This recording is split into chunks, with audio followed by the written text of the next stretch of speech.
चला आखिरकार मान गइलन कि पवन सिंह के आगे फेल बाड़ा।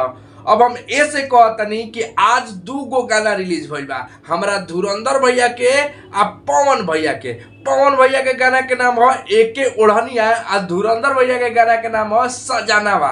ठीक बा। अब धुरंधर भैया 9 घंटा में अभी तक ले 5 लाख व्यूज नहीं कन पुजैले आ पवन सिंह 9 घंटा में 1 मिलियन पार बाड़ा। ठीक बा।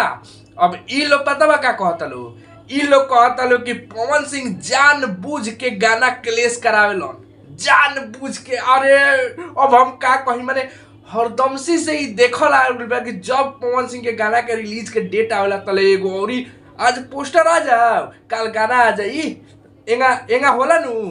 अब उहे आदमी ई कह रहल बड़ा लोग कि बाबू पवन सिंह जानबूझ के क्लेश करावेलन गाना के।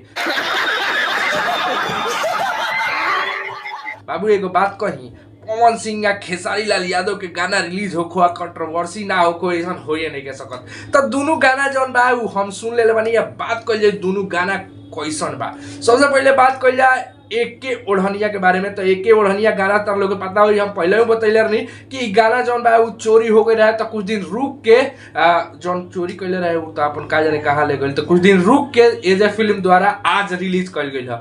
आ एगो धुरंधर भैया के हमरा मतलब बहुत पहले से एगो फोटो वायरल होत रहे जेमे हेंगा ना ले रहलन एगो डुगिया लेके मतलब शूटिंगवा के वायरल होत रहे, उ एक गाना सजानावा। अगर बात कर जाओ दोनों गाना के तो दोनों गाना बेस्ट बा, लेकिन अभी आगे अगर कंपैरिजन में बात कर जाओ कि दोनों जना में आगे के चल रहा बा, तो सबसे पहल का नाम एक आदमी के आई आ उ बाड़न पवन सिंह। कैसे कि पवन सिंह के बड़ा दुगना व्यूज के साथ एकदम ऊपर बाड़न। आ ई हर बारी के खेला बा। ठीक बा, एक बारी के खेला नहीं है। धुरंधर भैया हम जानता नहीं कि धुरंधर भैया कबो जाइए नहीं कर सकत, तो धुरंधर भैया के तो हम कहम कि अलगे तरह रिलीज करे के चाहिए। लेकिन धुरंधर भैया आप क्या करस, देखो तरन की गाना धीरे धीरे डूबता। अब इहो बाड़न तो प्रॉब्लम है बाड़न, कैसे कि दूसरा कंपनी से कर नहीं कर सकत, अपने कंपनी से कैले बाड़न। लोग के पतो नहीं है कि आज गाना आइल बा, ऐसा हालत हो गई बा हमरा धुरंधर भैया के, लोग के पतो नहीं है कि आज गाना आइल बा। ठीक बा।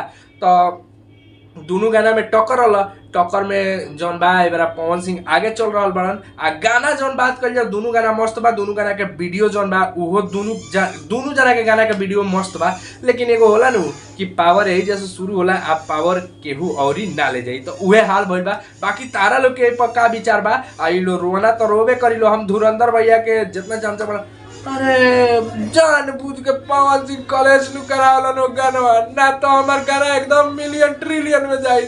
बाकी पता रहा का विचार में कमेंट बॉक्स में जरूर बताइए। मिलता रही अगला वीडियो में, तब तक आती।